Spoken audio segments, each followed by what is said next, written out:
अयोध्या की जनता का दुख दर्द आपने भी समय समय पर देखा होगा। जब लैंड एक्विजिशन करने के लिए आप चले तो आपने दबाव बना करके, झूठे मुकदमे लगा करके उनसे जमीन छीन ली। आप किसी पुण्य काम के लिए आप गरीबों को उजाड़ रहे हैं। राष्ट्रपति उसी को शपथ पे बुलाएंगे, फिर गिनती बदल जाएगी, फिर कोई और शपथ देगा। ये क्या बात हुई? उत्तर प्रदेश की जनता ने मुद्दों पर वोट दिया और जनता के मुद्दों पर चुनाव हुआ।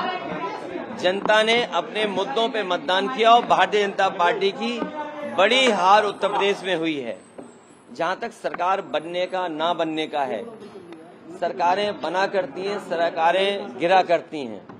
सरकार में बहुमत नहीं हो तो बहुत लोगों को खुश कर करके सरकार बनानी होती है। मुझे लगता है ये खुश करने की जो कदम चल रहे हैं, खुश करने के लिए जो फैसले हो रहे हैं, और सब गिनती का सवाल होता है। सरकारें जब खुश करके बनाई जाती हैं तो कोई और खुश कर देगा तो उधर चले जाते हैं लोग। हमें उम्मीद है कि जनता ने जो फैसला देश के सामने लिया है, संविधान, आरक्षण और लोकतंत्र मजबूत हो, हमें उम्मीद है कि आने वाले समय में ऐसी चीजें आप देखोगे कि लोग उनके लिए साथ खड़े दिखाई देंगे। अयोध्या से भी आप लोगों को जीत मिली है। कल से लेकर अयोध्या को लेकर लगातार चर्चा हो रही है कि बीजेपी वहां से हारी है। देखिए, सच्चाई तो ये है कि भारतीय जनता पार्टी और सीटें भी हार जाती उत्तर प्रदेश में। भारतीय जनता पार्टी और भी सीटें हारती उत्तर प्रदेश में। आप जब अयोध्या का नाम ले रहे हैं, अयोध्या की जनता का मैं धन्यवाद देता हूं। अयोध्या की जनता का दुख दर्द आपने भी समय समय पर देखा होगा।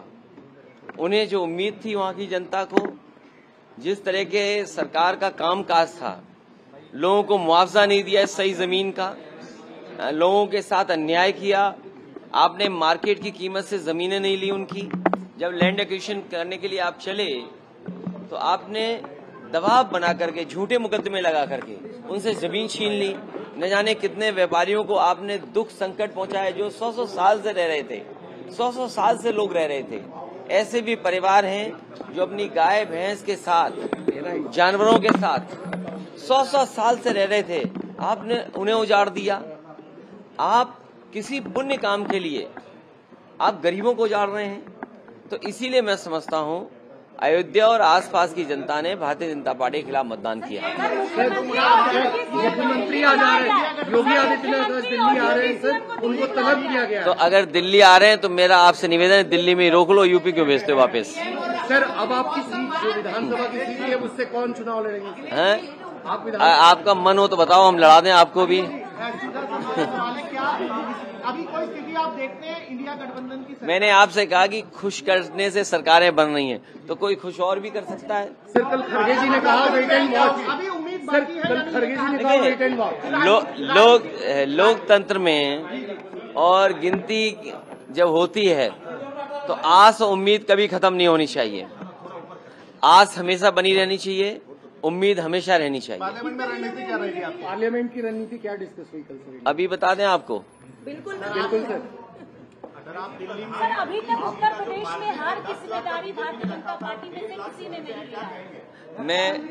मैं एक बार फिर अपने मीडिया कर्मियों का धन्यवाद देता हूं, क्योंकि जो मैं लगातार कहता था कि मंत्रिमंडल बदल जाए, मीडिया मंडल बदल जाए, कुछ चीजें नहीं बदल पाई हैं।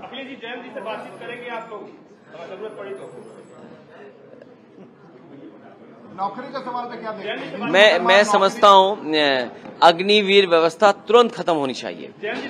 सरकार को स्वीकार करना चाहिए कि उनकी गलती है कि उन्हें अग्निवीर जैसी व्यवस्था नहीं लानी चाहिए।